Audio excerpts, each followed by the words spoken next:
Assalamualaikum warahmatullahi wabarakatuh. Perkenalkan, nama saya Fatiatul Iza. NIM saya 2002021110051. Saya berasal dari kelas Hukum Pidana D. Saya di sini akan menjelaskan kasus tentang Ibrahim menjual emas tanpa ditimbang. Kronologi kasus Ibrahim menjual emas tanpa ditimbang. Ibrahim dan satu rekan lainnya yang berinisial K melakukan pencurian emas di toko emas Mulia, Pasar Muara Tembesi, Kabupaten Batanghari. Ibrahim sering membeli emas, logam mulia, dan lainnya di toko milik Giong itu. Dia tidak hanya membeli emas dan logam mulia, tetapi dia juga mempunyai misi lain. Antara lain melihat suasana atau gambaran isi toko emas tersebut.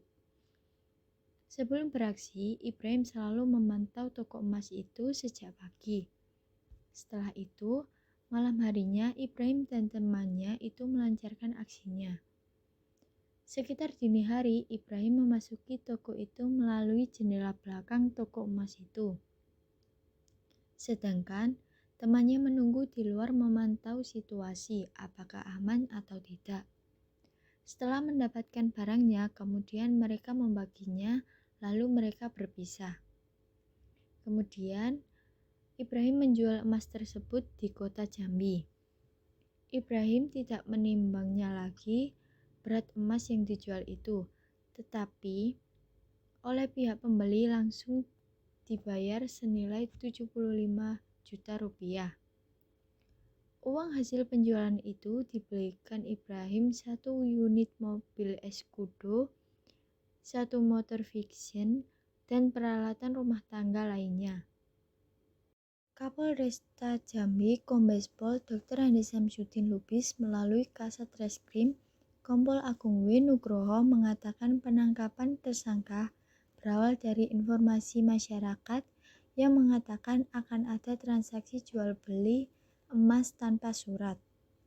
Tersangka ditangkap di rumah kontrakannya di kawasan Simpang Rimba pada 18 Juni 2011.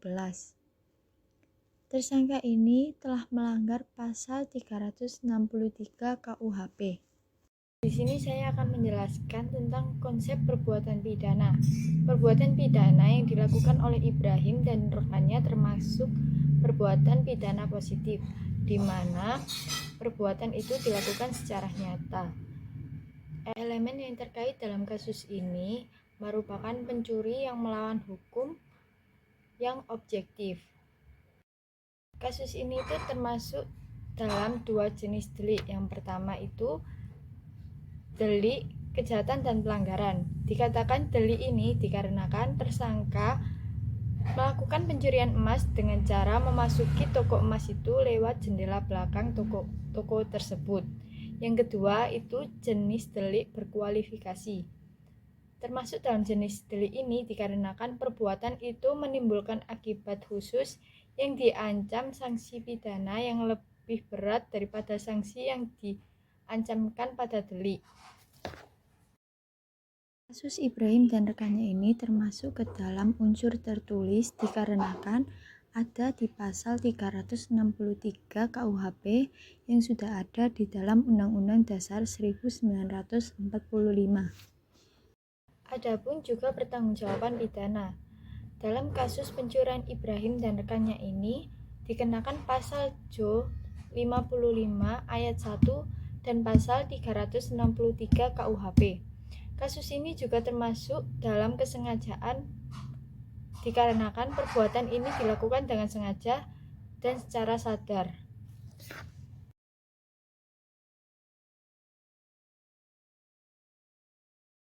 Adapun juga dalaminya. Dalam kasus ini, Ibrahim dan juga rekannya itu termasuk dalam medepleger. Medepleger merupakan orang yang turut ikut serta melakukan terjadinya suatu tindak pidana. Mereka berdua itu dikatakan medepleger dikarenakan mereka melakukan tindakannya itu dengan cara membagi tugasnya. Adapun juga konkursus dalam kasus ini. Kasus Ibrahim dan juga rekannya termasuk dalam konkursus idealis. Dikatakan sebagai konkursus idealis dikarenakan keduanya melakukan satu perbuatan dan perbuatan itu melanggar ketentuan hukum pidana. Kasus ini juga termasuk dalam residif tengah, dikarenakan mereka melakukan tindak pidana mencari untung dengan tindak pidana yang halal. Sekian penjelasan dari saya, kurang lebihnya mohon maaf apabila ada kekurangan. Wassalamualaikum warahmatullahi wabarakatuh.